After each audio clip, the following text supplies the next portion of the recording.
Hello everyone, I am Tejaswini and this is the third class of second unit. Second unit हम लोगों ने start कर दिया था और लास्ट क्लास में मतलब सेकेंड क्लास में हम लोगों ने standing of conductor, there advantages disadvantages और साथ में what's the meaning of sag ये भी देख लिया था। आज हम लोग देखेंगे इट्स सिग्निफिकेंस एंड उस सैग के इफेक्ट्स भी क्या क्या है तो वो भी देखेंगे। तो उसके पहले हम लोग सैग शॉर्ट में क्या था वो देख लेते हैं। क्या था सैग? The vertical distance between the upper points of pole and the lower point of conductor, मतलब जहां पे कंडक्टर बेंड हो रहा है। तो इसका अगर वर्टिकल डिस्टेंस हम लोग मेजर करते हैं तो उसको हम लोग सैग बोलते हैं। ठीक है, now move towards today's topic, that is significance of sag. See, sag is mandatory in transmission line conductor suspension. अगर हम लोग ट्रांसमिशन लाइन इंस्टॉल कर रहे हैं तो वहां पे सैग इंपॉर्टेंट होता है। Why? See, it protect the conductor from excessive tension. अगर हम लोग ट्रांसमिशन लाइन इंस्टॉल कर रहे हैं वहां पे सैग नहीं है, मतलब बेंडिंग नहीं हो रहा है कंडक्टर, तो क्या होगा? वो एक्सेसिव टेंशन में आ जाएगा, तनाव में आ जाएगा, वो बहुत स्ट्रेच रहेगा। ठीक, next, in order to permit a safe level of tension, अगर इस टेंशन को मतलब उस तनाव को हम लोगों को सेफ लेवल पे रखना है तो वो कंडक्टर फुल्ली स्ट्रेच नहीं होना चाहिए, वहां पे थोड़ा सा सैग होना चाहिए। इसलिए हम लोग बोलते हैं कि सैग का इंपॉर्टेंस भी है। ठीक, सिग्निफिकेंस ऑफ सैग ये टॉपिक एक सेपरेट टॉपिक है, तो ये इंपॉर्टेंट टॉपिक है, तो ये 3 पॉइंट्स वो सैग का इंपॉर्टेंस बता देंगे। अभी हम लोग देखेंगे next. Our next topic is effect of over sag in transmission line. हम लोगों ने सैग का इंपॉर्टेंस तो देख लिया, मतलब थोड़ा सा सैग ट्रांसमिशन लाइन में होना ही चाहिए, बट ओवर सैग रहा तो क्या हो सकता ये भी कवर अप हमको करना है। C, if there is too much sag in transmission line, ये डायग्राम में तुम लोग देख रहे हो कि यहाँ पे सैग है थोड़ा सा और इस सेकेंड डायग्राम में ओवर सैग है, बहुत ज्यादा सैग है, मतलब कंडक्टर का बेंडिंग बहुत ज्यादा हो रहा है। तो क्या होता है? It will increase the amount of conductor use, मतलब हम लोग को कंडक्टर यहाँ पे 2 मीटर लग रहा है फर्स्ट वाले डायग्राम में जहाँ पे सैग थोड़ा सा है, तो सेकेंड वाले जहाँ पे ओवर सैग है तो उस डायग्राम में हम लोगों को वही कंडक्टर 3 मीटर का लग रहा है। मतलब यहाँ पे amount of conductor use increase हो रहा है तो उसकी कॉस्ट भी इंक्रीज होंगी ऑब्वियसली। मतलब नेसेसरी जो हमको 2 मीटर नेसेसरी है तो यहाँ पे 3 मीटर लग रहा है, मतलब उसका कॉस्ट भी हमको ज्यादा देना पड़ रहा है, इसलिए ओवर सैग भी नहीं होना चाहिए। Next point, next point mechanical strength. मैंने एक कंसेप्ट क्लियर कर दिया था कि mechanical strength is inversely proportional to sag, मतलब किसी कंडक्टर की मैकेनिकल स्ट्रेंथ अगर कम है तो उसमें सैग प्रोडक्शन ज्यादा होगा, मतलब कंडक्टर ज्यादा बेंड होगा। हम लोगों को कंडक्टर ज्यादा बेंड चाहिए क्योंकि वो ज्यादा सैग प्रोड्यूस कर देगी। अगर ज्यादा सैग प्रोड्यूस कर रही है तो वहां पे अमाउंट ऑफ कंडक्टर यूज बढ़ जाएगा, तो उसकी कॉस्ट भी कंडक्टर की बढ़ जाएगी। तो सैग प्रोडक्शन हमको कम ही चाहिए, बहुत कम, यानी कि नहीं चाहिए बट कम चाहिए। तो कम चाहिए तो हम लोगों को क्या करना पड़ेगा उस सिचुएशन में? फिर हम लोग जो पोल्स है हमारे वो नियर प्लेस करेंगे, पास प्लेस करेंगे एक दूसरे के। अगर हम लोग एक दूसरे के पास पोल प्लेस कर रहे हैं तो डिस्टेंस बिटवीन 2 पोल्स क्या हो जाएगा? कम हो जाएगा। अगर डिस्टेंस बिटवीन 2 पोल्स हम लोग कम ले रहे हैं तो अगर हमारी पर्टिकुलर डिस्टेंस की ट्रांसमिशन लाइन होती है तो वहां पे नंबर ऑफ हमको अभी पोल्स पहले के सिचुएशन के कंपेयर में ज्यादा लगेंगे। अगर नंबर ऑफ पोल्स हमारे बढ़ रहे हैं तो वो इफेक्ट करेगी इंस्टॉलेशन कॉस्ट पे। क्योंकि वहां पे नंबर ऑफ पोल्स बढ़ेंगे तो उसकी कॉस्ट भी बढ़ेगी, तो इंस्टॉलेशन कॉस्ट भी बढ़ जाएगी। तो ओवरऑल क्या है, अगर सैग प्रोडक्शन हमारा ज्यादा रहता है तो वहां पे अमाउंट ऑफ कंडक्टर यूज बढ़ जाएगा। अगर किसी कंडक्टर की मैकेनिकल स्ट्रेंथ कम रह जाती है तो वो सैग ज्यादा प्रोड्यूस करेगी, तो हम लोगों को उस सिचुएशन में जो नंबर ऑफ पोल्स है वो पास पास प्लेस करना पड़ेगा। तो पर्टिकुलर डिस्टेंस की जो ट्रांसमिशन लाइन होती है तो वहां पे नंबर ऑफ पोल्स हमको ज्यादा लगेंगे, मतलब उसकी कॉस्ट भी ज्यादा होंगी। तो ये डिसएडवांटेजेस है ओवर सैग के। ठीक है, तो ये कंसेप्ट क्लियर कर देता है कि सैग इंपॉर्टेंट है बट ओवर सैग नहीं। ठीक है,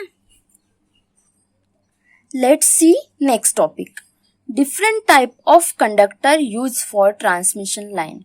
हम लोग ट्रांसमिशन लाइन के लिए कंडक्टर यूज करते हैं, तो कौन कौन से कंडक्टर यूज करते हैं तो ये देखेंगे हम लोग। फर्स्ट, ऑल एल्यूमिनियम कंडक्टर, जिसे हम लोग बोलते हैं AAC conductor. Next, aluminium conductor steel reinforced, हम लोग उसको बोलते हैं शॉर्ट में ACSR conductor. Third one, bundle conductor. Fourth, cadmium copper conductor. Fifth, galvanised steel conductor and sixth, all aluminium alloy conductor.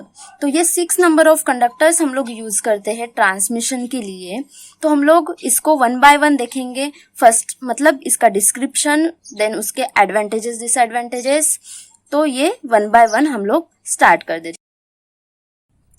C first one, all aluminium conductor, उसको हम लोग short form में बोलते हैं AAC कंडक्टर। ठीक, मैंने एक फॉर्मूला यहाँ पे मेंशन किया है जो फाइंडिंग टोटल स्ट्रैंड्स का है, जो हम लोग स्ट्रैंड्स बोलते हैं, मतलब छोटे छोटे कंडक्टर जिसको हम लोग बंच बनाकर एक सिंगल कंडक्टर बनाते हैं। तो अगर उस बंच में हम लोगों को कितने कंडक्टर है वो हम लोगों को फाइंड करना है, तो उसका फॉर्मूला है total strands equals to 3n in bracket n+1 bracket close +1। तो ये टोटल स्ट्रैंड्स फाइंड करने का फॉर्मूला है। ठीक, देखो ऑल एल्यूमिनियम कंडक्टर क्या होता है, मतलब AAC कंडक्टर क्या होता है।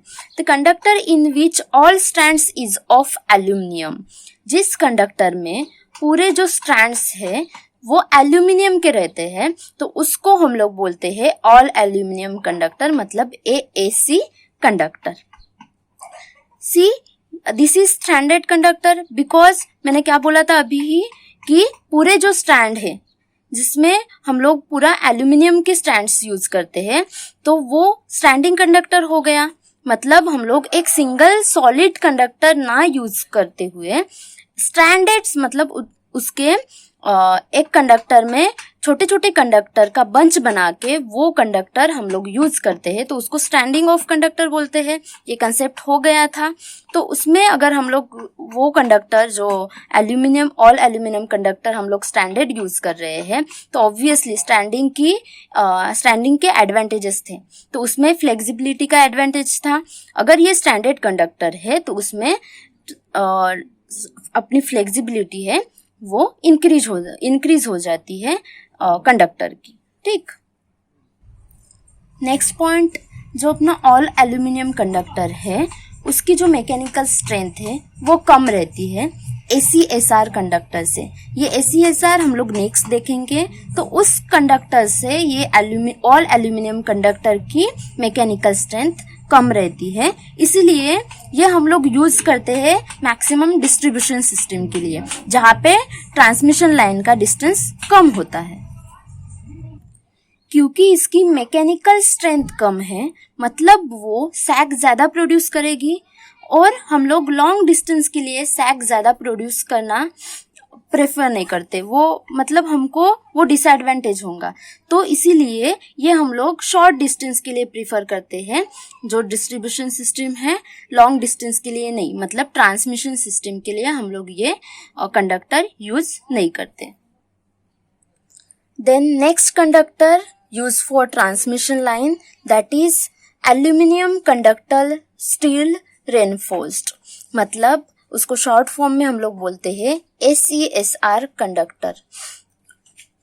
सी in this case steel conductor is placed at the central part.